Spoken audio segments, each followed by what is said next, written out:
Hello everybody, today we are going to be doing a series review of the Edmonton Oilers Vegas Golden Knights series, as we will be talking about each game and then the outcome and what it means for each team, of course, now that the series is done. Now before we start, please make sure to subscribe to my channel if you're new to me, new to hockey, whatever the case may be, as I try to do this as a career. If you want to subscribe, subscribe. If not, no big deal.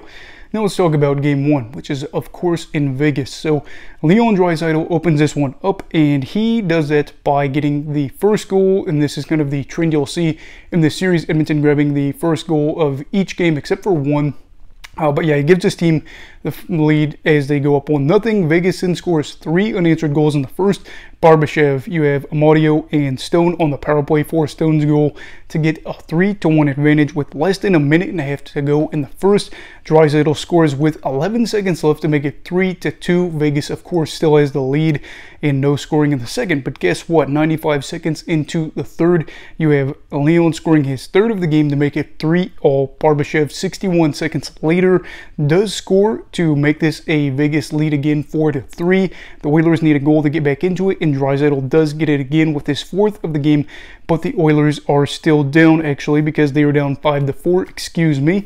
And then they eventually, unfortunately, go on to lose this one 6-4 as Eichel bags an empty netter, and the Golden Knights get a 1-0 series lead. Game 2, as the Oilers are looking to even the series, Vegas looking to get a 2-0 advantage. The first period ended up being all Edmonton as Draisaitl scores again as he gets the goal on the power play to give his team a 1-0 lead. Then you see Bouchard also score on the man advantage. McDavid gets a shorty, and then Draisaitl decides to score again to get his 6th of the series as his team takes an early 4-0 lead after the first 20 minutes of play.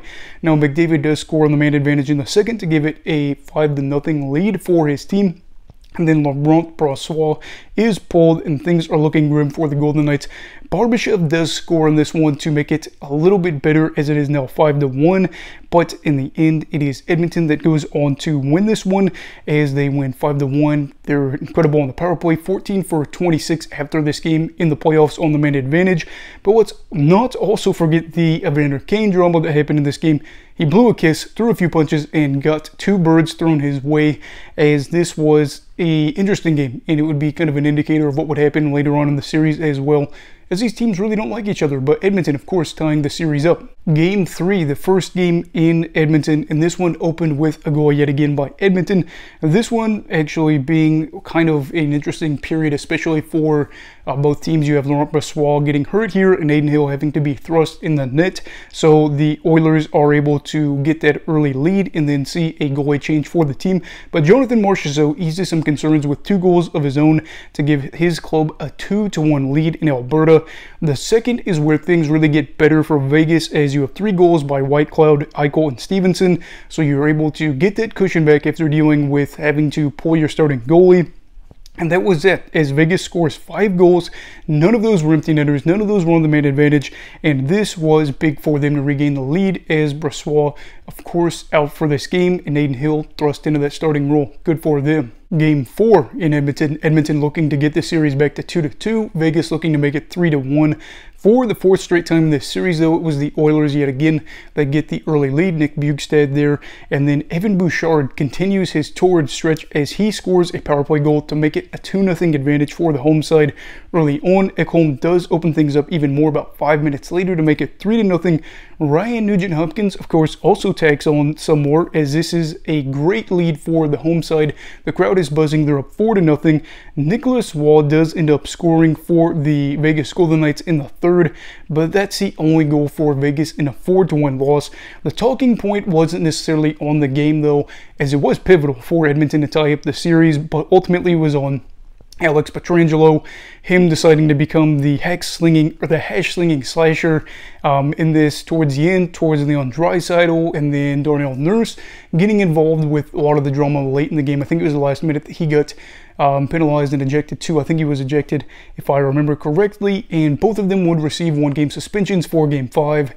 Really, that was a crazy takeaway considering that was towards the back end of the game, but there you go. 1-game suspension for 2 highly paid defensemen in the league as we see a pivotal Game 5 in Vegas. Game 5, of course, back in Sin City, and this is where the Oilers again for the 5th straight time in the series get the early lead thanks to Connor McDavid. They're up 1-0.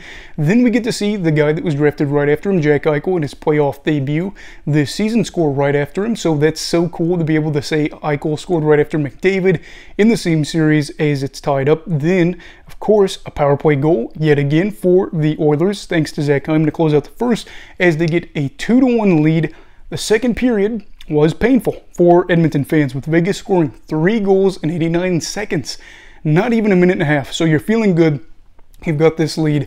And then a minute and a half later, you're looking and wondering what happened, thanks to Stone, Smith, and Haig to throw Vegas from the deficit to the 4-2 lead. And we see Stuart Skinner pulled in this one in the second period.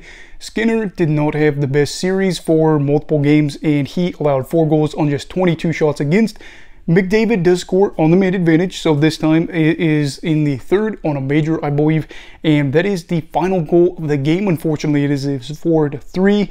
Ultimately, though, it is Vegas that gets this one thanks to their minute-and-a-half outburst, which was incredible for them, and they put the Oilers on the brink of elimination, heading back up to Alberta. Game 6 in Edmonton. This is the first time, the only time in the series that Vegas scores the first goal of the game, as Smith does that 24 seconds into the game. McDavid responds 31 seconds later, so you're looking at this with less than a minute played in the game. It is 2 goals scored to make it 1-1.